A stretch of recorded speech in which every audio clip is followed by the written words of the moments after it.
because my lordship will overrule your hardship every single time. You ain't got to worry. You ain't got to stress. Because his lordship overrules my hardship. I may be broke right now, but guess what? God got something coming in just a few minutes, and God's going to show up.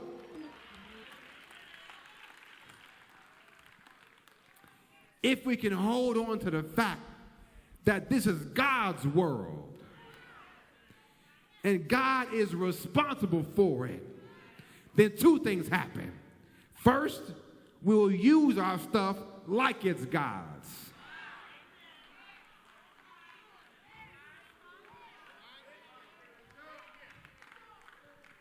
If we recognize that this stuff belongs to God, then we'll treat our stuff like it is God's. When was the last time you washed your car?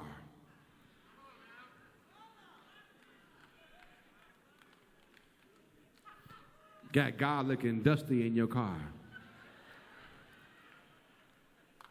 If we recognized that it belonged to God, tithing wouldn't be a hard thing to do. Because guess what? It ain't your money to begin with.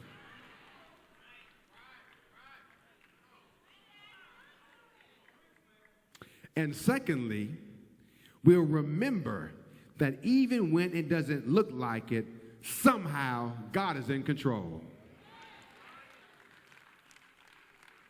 We will treat our stuff like it belongs to God, and we know that somehow God's in control. It's crazy how God never shows up how we think he should show up. But somehow God always does show up. He'll always make a way. He'll always show up. Right when we think it's about to fall apart, God always shows up. Our faith in God should lead to an excellence in our worship. Our faith should lead to an excellence in our worship. Verse 4 says, by faith Abel offered to God a more excellent sacrifice than Cain, through which he obtained a witness that he was righteous, God testifying of his gifts, and through it, him being dead still speaks. The reality is, God expects us to give him our best. We should always want to worship God with everything that we have. I mean, after all, if it had not been for the Lord on our side, we wouldn't have what we have right now. We wouldn't drive what we drive, wear what we wear, the jobs that we have. If it had not been for God, we wouldn't have anything that we have right now. God has been absolutely too good to us for us to hold back on God. Just think back to when all you had to eat was some ramen noodles, or all you had was some water and some milk that was almost old, or a half loaf of bread that was about to turn green. Just think back to how good God really has been. And now you're eating that Papados at Houston's, and you're walking around eating real good, and it shows up.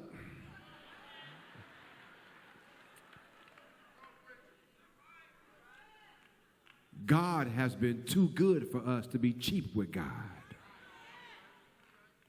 And not just with our money, but our worship and service, our praise, our commitment to him. God says, I want the best of everything that you have. Why do we show up and give God the leftovers all the time? We done bought the new suit and bought the new shoes and got our hair did, nails done, all that. And then give God what's left over after all that. We give God the... See, in Genesis 4, we see this story about Abel and Cain. And it says that in Genesis 4, verse 3 through 5, it says, in the process of time, it came to pass that Cain brought an offering of the fruit of the ground to the Lord. And Abel also brought of the firstborn of his flock and of their fat. And the Lord respected Abel and his offering, but he did not respect Cain and his offering. When I first read that, I was real confused, because they both gave an offering to the Lord. But God respected Abel's and not Cain's. But then it's in the text. it says that Cain brought an offering. Cain brought an offering. But then text says, but Abel brought the firstborn of the flock and their fat. Cain brought something.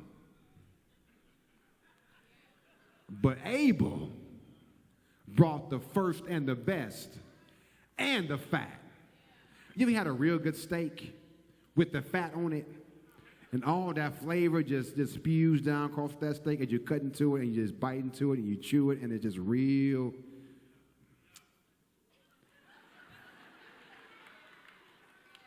I didn't get hungry.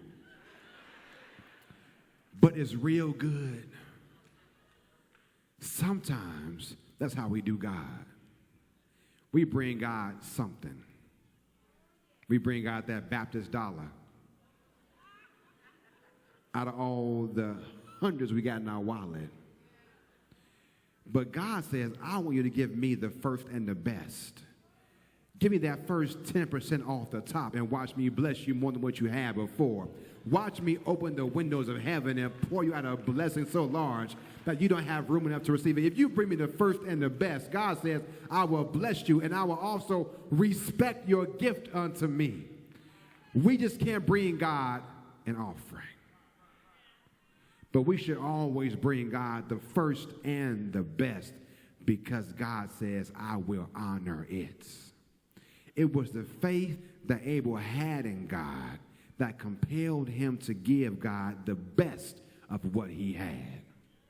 It was his knowledge of God that empowered him to give his best. Now, imagine the context. There is no McDonald's, no Ritz-Carlton, no banks, no buses, no trains, and no assurance that their crops would survive. They didn't have any cloning systems to make sure that the animals could reproduce faster. All they had was the labor of their hands and their faith in God that it was going to be all right. And Abel still gave the first and the best. Maybe we have too much.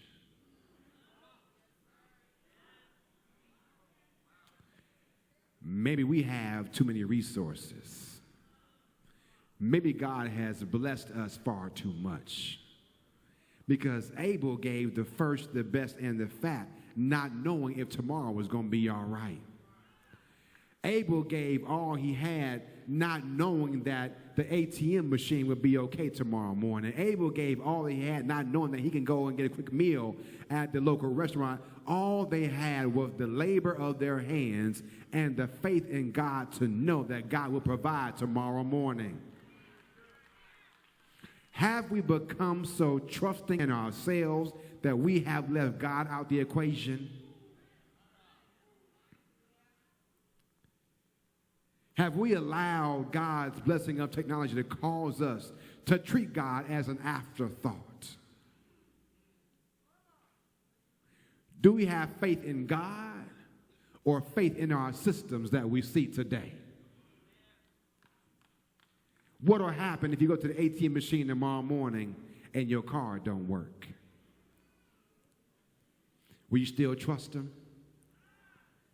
What will happen if you get laid off tomorrow morning? Will you still trust him? God doesn't expect us to do things with what we don't have. But all God wants to know is will you trust him with what you do have? We ain't got to be rich. But if you can just trust God with the small portion we do have, God will take you a little and make it much. God will do...